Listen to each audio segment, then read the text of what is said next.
Operation തൂഫാനുമായി ബന്ധപ്പെട്ട് സംസ്ഥാന വ്യാപകമായി വിവിധ ഇടങ്ങളിൽ ഒരു ഇടവേളകളില്ലാതെ റെയ്ഡ് നടക്കുന്ന ഒരു സാഹചര്യമാണ് നമ്മൾ കണ്ടുകൊണ്ടിരിക്കുന്നത്. നേരത്തെ ഓപ്പറേഷൻ തൂഫാൻ രമേശ് ചെന്നിത്തല പ്രഖ്യാപിച്ചപ്പോൾ കേരളത്തിലെ പലരും ചോദിച്ചിരുന്നു, ഇത് കേരളത്തിൽ യാഥാർത്ഥ്യമാക്കാൻ കഴിയുമോ? കാരണം കേരളം ഒരു രാസലഹരിയുടെ ഹബ്ബായി മാറുന്നുവെന്ന് വിവിധ കോണുകളിൽ നിന്ന് പരാതികൾ ഉയർന്നതിന്റെ പശ്ചാത്തലത്തിലാണ് ഓപ്പറേഷൻ തൂഫാൻ എന്നൊരു പ്രത്യേക പദ്ധതി പ്രഖ്യാപിച്ച് ലഹരി മാഫിയയെ അടിച്ചമർത്താനുള്ള ഒരു നീക്കത്തിലേക്ക് രമേശ് ചെന്നിത്തലയും ആഭ്യന്തര വകുപ്പും കടന്നത്. ഇതിന്റെ ഭാഗമായി കഴിഞ്ഞ ദിവസം പെരുമ്പാവൂരിൽ നേരത്തെ വ്യാപകമായി പരസ്യമായി ലഹരി വിൽപ്പനയുണ്ട്, കൊക്കൈൻ പോലെയുള്ള മാരക രാസലഹരികൾ പരസ്യമായി വിൽപ്പനയുണ്ടെന്ന് നിരന്തരം ആക്ഷേപം ഉയരുന്ന സാഹചര്യമുണ്ടായിരുന്നു. നിരവധി യൂട്യൂബർമാരടക്കം ഇത് സംബന്ധിച്ച വീഡിയോ പുറത്തുവിട്ടിരുന്നു.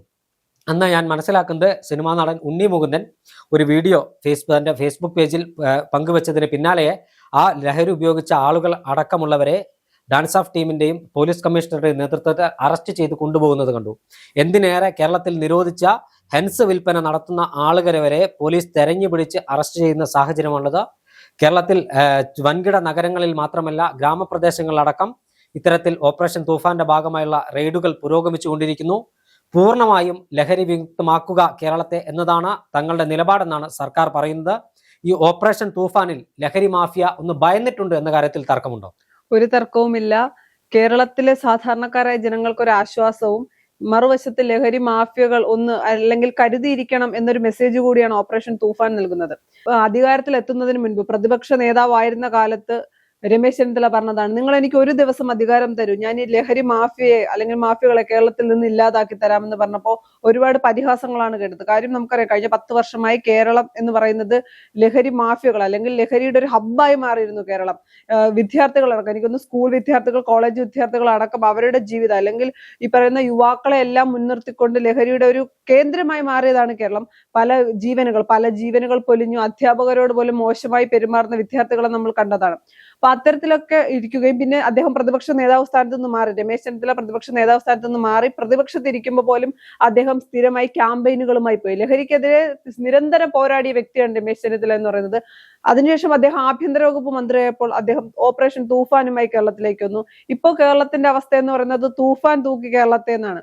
പക്ഷെ അത് സമയത്ത് ആദ്യം ആശങ്കയുണ്ടായിരുന്നു. തൂഫാനുമായി മുന്നോട്ട് വരുമ്പോൾ പോലും പല പല ആശങ്കകൾ സാധാരണക്കാരായ ജനങ്ങൾക്കുണ്ടായിരുന്നു. ഇപ്പൊ എനിക്കൊരു വിവരം അറിയാം, അല്ലെങ്കിൽ എവിടെയാണ് ലഹരി മാഫിയ ഉള്ളത്, അല്ലെങ്കിൽ ലഹരി ഇന്ന സ്ഥലത്ത് വിൽക്കുന്നുണ്ട് എന്ന് എനിക്കറിയാമെങ്കിൽ എനിക്കത് പോലീസിനെ അറിയിക്കാൻ ഒരു ഭയം ഉണ്ടാകും, നാളെ അവർ എന്റെ നേർക്ക് വരില്ലേ എന്ന്. അതുപോലും എനിക്ക് തോന്നുന്നു പെട്ടെന്നുണ്ടായ ഒരു പ്ലാൻ അല്ല തൂഫാൻ എന്ന് പറയുന്നത്, അല്ലെങ്കിൽ ഓപ്പറേഷൻ തൂഫാൻ എന്ന് പറയുന്നത്. വ്യക്തമായി പഠിച്ച് അത് ഏതൊക്കെ രീതിയിലാണ് അത് നടത്തേണ്ടത് എന്ന് രമേശ് ചെന്നിത്തലയും ടീമും, കേരള പോലീസിന് ഒന്നും ചെയ്യാൻ പറ്റാത്ത പോലീസ് അല്ല എന്ന് മനസ്സിലായിട്ടുണ്ട്. കഴിഞ്ഞ 10 വർഷമായി ഒന്നും ചെയ്യേണ്ട അല്ലെങ്കിൽ ഒന്നും ചെയ്യിക്കാൻ സമ്മതിക്കാതിരുന്നതാണ് ആ സർക്കാർ. കഴിഞ്ഞ 10 വർഷം ഭരിച്ച പിണറായി വിജയൻ സർക്കാർ അവരെ കേരള പോലീസിനെ ഒന്നും ചെയ്യിക്കാൻ അനുവദിച്ചില്ല എന്ന് തന്നെ കരുതേണ്ടി വരും. കാര്യം നമുക്കറിയാം, എല്ലാ സ്ഥലങ്ങളിലും എല്ലാ ജില്ലകളിൽ നിന്നും പോലീസ് എക്സൈസ് എല്ലാം നന്നായി തന്നെ കാര്യങ്ങൾ കൈകാര്യം ചെയ്യുന്നുണ്ട്. സാധാരണക്കാരായ ജനങ്ങൾക്ക് വിശ്വാസം ഉണ്ടാകുന്നതിൽ ഇപ്പൊ പെരുമ്പാവൂർ അടക്കമുള്ള സ്ഥലങ്ങളിലൊക്കെ വലിയ രീതിയിലാണ് ലഹരി വേട്ട.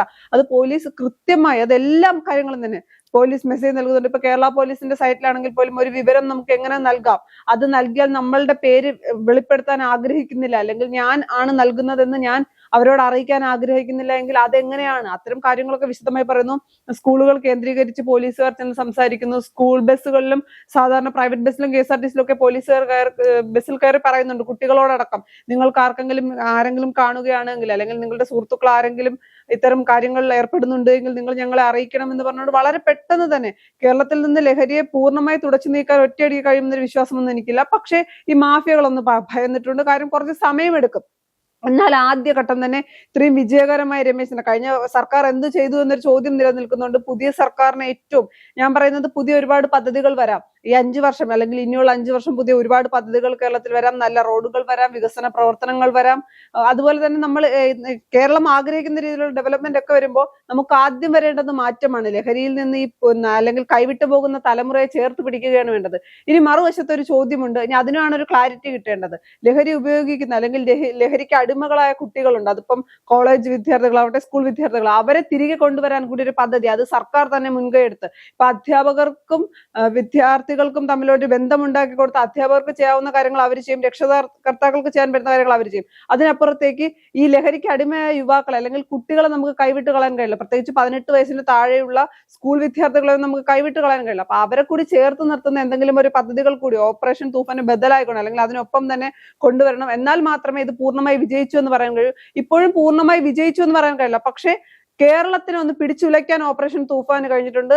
സാധാരണക്കാരായ ജനങ്ങൾക്ക് ഒരു ആശ്വാസം നൽകാൻ ഓപ്പറേഷൻ തൂഫാന് കഴിഞ്ഞിട്ടുണ്ട്. എന്തായാലും ആദ്യഘട്ടം രമേശ് ചെന്നിത്തലയും കേരള പോലീസും വിജയിച്ചു എന്ന് തന്നെ പറയേണ്ടി വരും. തീർച്ചയായും കേരളത്തിലെ വിദ്യാലയങ്ങൾ കേന്ദ്രീകരിച്ചടക്കം മയക്കുമരുന്ന് മാഫിയ വലിയ തരത്തിൽ കുട്ടികളെ, പെൺകുട്ടികൾ അടക്കമുള്ളവരെ വലയിലാക്കാൻ ശ്രമിക്കുമ്പോഴാണ് വലയിലാക്കാൻ ശ്രമിക്കുമ്പോൾ പലരും വലയിലാക്കിയിട്ടുണ്ട് എന്നതൊരു യാഥാർത്ഥ്യമാണ്. ഇത്തരത്തിൽ ഒരു പദ്ധതിയുമായി ഐക്യജനാധിപത്യ മുന്നണിയും രമേശ് ചെന്നിത്തലയും രംഗത്ത് വരുന്നത്. അതുമാത്രമല്ല, കേരളത്തിലേക്ക് വ്യാപകമായി MDMA ഒഴുകിയെത്തുന്നത് ബംഗളൂരു, അതോടൊപ്പം ഡൽഹി പോലെയുള്ള വൻകിട നഗരങ്ങളിൽ നിന്നാണ്. കഴിഞ്ഞ ദിവസം ഒരു സുഡാനി പൗരനെ ഡൽഹിയിൽ പോയി ചെങ്ങന്നൂർ പോലീസ് അറസ്റ്റ് ചെയ്ത് കൊണ്ടുവരുന്ന ദൃശ്യം നമ്മൾ കണ്ടതാണ്. അതോടൊപ്പം തന്നെ അതിർത്തി ചെക്ക് പോസ്റ്റിൽ, അത് മുത്തങ്ങ ചെക്ക് പോസ്റ്റ് ആയാലും തലപ്പാടി ആയാലും വാളയാറായാലും കളിയിക്കവിളിയായാലും ഈ ചെക്ക് പോസ്റ്റുകളെല്ലാം വ്യാപകമായ പരിശോധന നടത്തുന്നുണ്ട്. ആ പരിശോധനയിലൂടെ കേരളത്തിലേക്ക് വൻകിട, അതായത് ബാംഗ്ലൂർ പോലെയുള്ള നഗരങ്ങളിൽ നിന്ന് കേരളത്തിലേക്ക് എത്തുന്ന ബസ്സുകളിൽ, ഇന്റർസ്റ്റേറ്റ് ബസ്സുകളിലടക്കം ലഹരി എത്തുന്നുണ്ട് എന്ന പരാതി വരുന്നതിന്റെ പശ്ചാത്തലത്തിലാണ് ഇത്തരം ബസ്സുകളിലടക്കം വ്യാപകമായ റെയ്ഡ് നടത്തുന്നത്. ഇതിന്റെ ഏറ്റവും കയ്യടി അർഹിക്കുന്ന അല്ലെങ്കിൽ അഭിനന്ദിക്കേണ്ട ഒരു സാഹചര്യം ഉണ്ടാകുന്നത് MDMA-ക്കാരെ അല്ലെങ്കിൽ കൊക്കൈൻ വിതരണം ചെയ്യുന്ന ആളുകളെ മാത്രമല്ല, കേരളത്തിൽ ഉമ്മൻചാണ്ടി സർക്കാരിന്റെ കാലത്ത് നിരോധിച്ചിരുന്ന ഹെൻസ്, പാൻപരാഗ്, ഉള്ളിപ്പ് പോലെയുള്ള സാധനങ്ങൾ വിൽക്കപ്പെടുന്ന കടകളിൽ അടക്കം വ്യാപകമായി റെയ്ഡ് നടത്തി. ഈ ബംഗാളികളാണ് ഭൂരിഭാഗവും ഇത്തരം സാധനങ്ങൾ ഇപ്പോഴും കേരളത്തിൽ വിറ്റുകൊണ്ടിരിക്കുന്നത്. തൊട്ടൽ സംസ്ഥാനമായ കർണാടകയിൽ കേവലം 10 രൂപയ്ക്ക് കിട്ടുന്ന വസ്തുക്കളാണ് കേരളത്തിലെത്തിച്ച് 50 രൂപയ്ക്കും 60 രൂപയ്ക്കും അവർ വെക്കുന്നത്. 5 ഇരട്ടി 6 ഇരട്ടി ലാഭം എടുത്താണ് ഇത്തരം സാധനങ്ങൾ ഇവിടെ വിൽപ്പന നടത്തുന്നത്. കേരളത്തിലെ വിദ്യാലയങ്ങളിലെ കുട്ടികൾ ഉൾപ്പെടെയുള്ളവരെ ലക്ഷ്യം വെച്ചാണ് ചെറുകിട ലഹരി മാഫിയ വിലസിയിരുന്നത്. അവർക്ക് കൂടി പൂട്ടിടാൻ പോലീസിന്റെ ഭാഗത്തുനിന്നും ഡാൻസ് ഓഫ് ടീമിന്റെ ഭാഗത്തുനിന്നും ശ്രമം ആരംഭിച്ചിട്ടുണ്ട്. അതുമാത്രമല്ല, അന്യസംസ്ഥാന തൊഴിലാളികൾ അടക്കമുള്ളവർ തിങ്ങിപ്പാർക്കുന്ന മേഖലകളിൽ വ്യാപകമായി രാസലഹരിയും കഞ്ചാവ് പോലെയുള്ള ഉൽപ്പന്നങ്ങളും ലഹരി വസ്തുക്കൾ എത്തുന്നുണ്ടെന്ന പരാതി നിരന്തരം ഉയരുന്നുണ്ട്. റെയിൽവേ സ്റ്റേഷനുകൾ കേന്ദ്രീകരിച്ച് വ്യാപകമായ പരിശോധന നടത്തുന്നുണ്ട്. കിലോ കണക്കിന് കഞ്ചാവുകൾ തീവണ്ടികൾ നടക്കം പിടിച്ച സംസ്ഥാനമാണ് കേരളം. പ്രത്യേകിച്ച് ആന്ധ്ര, പശ്ചിമ ബംഗാൾ, ആസാം തുടങ്ങിയ സംസ്ഥാനങ്ങളിൽ നിന്ന് കേരളത്തിലേക്ക് എത്തുന്ന തീവണ്ടികളിലൂടെ കിലോ കണക്കിന് കഞ്ചാവാണ് ഒഴുകിയെത്തുന്നത് എന്ന് നേരത്തെ തന്നെ പരാതി ഉണ്ടായിരുന്നു. ആ ഒരു പശ്ചാത്തലത്തിൽ റെയിൽവേ സ്റ്റേഷൻ കേന്ദ്രീകരിച്ച് പ്രത്യേക പരിശീലനം ലഭിച്ച നായകളെ ഉപയോഗപ്പെടുത്തിയാണ് ഈ റെയ്ഡ് നടന്നുകൊണ്ടിരിക്കുന്നത്. അതുമാത്രമല്ല, പൊതുജനങ്ങൾക്ക് സംശയമുണ്ടാകുന്ന ആളുകളെ അറിയിക്കാൻ പ്രത്യേക നമ്പർ നൽകിയിട്ടുണ്ട്. യാതൊരു കാരണവശാലും അറിയിപ്പ് നൽകുന്ന ആളുകളുടെ വിവരങ്ങൾ പുറത്തു പോകില്ല എന്ന് പോലീസ് ഉദ്യോഗസ്ഥർ നിരന്തരം പറഞ്ഞുകൊണ്ടിരിക്കുന്നു. ഇത്തരത്തിൽ കേരളത്തിലെ ലഹരി മാഫിയയുടെ അടിവേരറക്കാനാണ് ഓപ്പറേഷൻ തൂഫാൻ കൊണ്ട് ലക്ഷ്യപ്പെടുന്നത്. പക്ഷേ ഈ ലഹരി മാഫിയെ 100% ഇല്ലാതാക്കാൻ ഓപ്പറേഷൻ തൂഫാനല്ല, ആരും ശ്രമിച്ചിട്ടും കാര്യമില്ല എന്നതൊരു യാഥാർത്ഥ്യമാണ്. പക്ഷേ യുവാക്കൾ ഉൾപ്പെടെ ഒരു വലിയ വിഭാഗത്തെ ഇതിൽ നിന്ന് മോചിപ്പിക്കാനും വിദ്യാലയങ്ങളിലടക്കം അർബുദം പോലെ കാർന്നു തിന്നുകൊണ്ടിരിക്കുന്ന ഈ ലഹരി മാഫിയയെ ഒരു 99% അമർച്ച ചെയ്യാനും ഓപ്പറേഷൻ തൂഫാന് കഴിയും. പോലീസ് ഉദ്യോഗസ്ഥന്മാർ, പൊതുജനങ്ങൾ, അധ്യാപകർ ഉൾപ്പെടെ, വിദ്യാർത്ഥികൾ ഉൾപ്പെടെയുള്ളവർ ഒരുമിച്ച് ചേർന്ന് നിന്നാൽ ഇത് വലിയ വിപത്തിൽ നിന്ന് കേരളത്തെ രക്ഷിക്കാൻ കഴിയും. 14 ജില്ലകളിലും കൃത്യമായി ഇതിന്റെ പ്രവർത്തനങ്ങൾ നടക്കുന്നുണ്ട്. ഓരോ ദിവസവും പുതിയ കേസുകൾ റിപ്പോർട്ട് ചെയ്യുന്നു. ഇന്ന് തിരുവനന്തപുരത്ത് നിന്ന് ലഹരി പിടിച്ച വാർത്തകൾ പുറത്തു വരുന്നു. കോഴിക്കോട് വാടക വീട് കേന്ദ്രീകരിച്ച് 3 ചെറുപ്പക്കാരുടെ നേതൃത്വത്തിൽ MDMA വിൽപ്പന നടത്തിയുമായി ബന്ധപ്പെട്ട് ഇന്ന് രാവിലെ അവരെ 3 പേരെയും എലത്തൂർ പോലീസ് കസ്റ്റഡിയിലെടുക്കുന്ന സാഹചര്യമുണ്ടായി. ഇത്തരത്തിൽ വിവിധ കേന്ദ്രങ്ങളിൽ റെയ്ഡ് നടക്കുകയാണ്. പെരുമ്പാവൂർ പോലെയുള്ള മേഖലകളിൽ വൈകുന്നേരം 5 മണി കഴിഞ്ഞാൽ ഒരു സാധാരണക്കാരന് പെരുമ്പാവൂർ ടൗണിൽ ഇറങ്ങി നടക്കാൻ കഴിയാത്ത സാഹചര്യമായിരുന്നു. ഇതര സംസ്ഥാനക്കാരായ ലഹരി മാഫിയയുടെ കയ്യിൽ അമർന്നിരിക്കുന്ന പെരുമ്പാവൂരിനെ അതിൽ നിന്ന് മോചിപ്പിക്കാൻ നാട്ടുകാർ ഉൾപ്പെടെയുള്ളവരുടെ സഹായത്തോടു കൂടിയാണ് പോലീസ് നീക്കം നടത്തുന്നത്. ആ നീക്കം വിജയിക്കുമെന്ന കാര്യത്തിൽ തർക്കമില്ല. എന്തായാലും കേരളത്തെ ഓപ്പറേഷൻ തൂഫാനിലൂടെ ക്ലീൻ കേരളയാക്കി മാറ്റാനുള്ള രമേശ് ചെന്നിത്തലയുടെയും ആഭ്യന്തര വകുപ്പിന്റെയും തീരുമാനത്തിന് കക്ഷി രാഷ്ട്രീയത്തിന് അതീതമായി പിന്തുണയുണ്ട്. കേരളത്തിലെ യുവജന പ്രസ്ഥാനങ്ങൾ, യുവമോർച്ചയും DYFIയും യൂത്ത് കോൺഗ്രസും എല്ലാം ഈ പരിപാടിക്ക് പിന്തുണ നൽകിക്കൊണ്ട് അവരുടെ നേതാക്കന്മാരെല്ലാം സാമൂഹ്യ മാധ്യമങ്ങളടക്കം കുറിപ്പുകൾ പങ്കുവെക്കുന്നുണ്ട്. ഒറ്റക്കെട്ടായി കേരളം ലഹരി എന്ന വിപത്തിനെ ചെറുത്തു തോൽപ്പിക്കാനാകുമ്പോൾ ഓപ്പറേഷൻ തൂഫാൻ കൂടുതൽ ശക്തമായി മുന്നോട്ട് കൊണ്ടുപോയാൽ ഒരു സംശയം വേണ്ട, ലഹരി മാഫിയ ഒരു 99% അടിച്ചമർത്താനും രാസലഹരിയുടെ ഒഴുക്ക് പൂർണ്ണമായും തടയാനും പോലീസിന് കഴിയുമെന്ന കാര്യത്തിൽ സംശയമില്ല.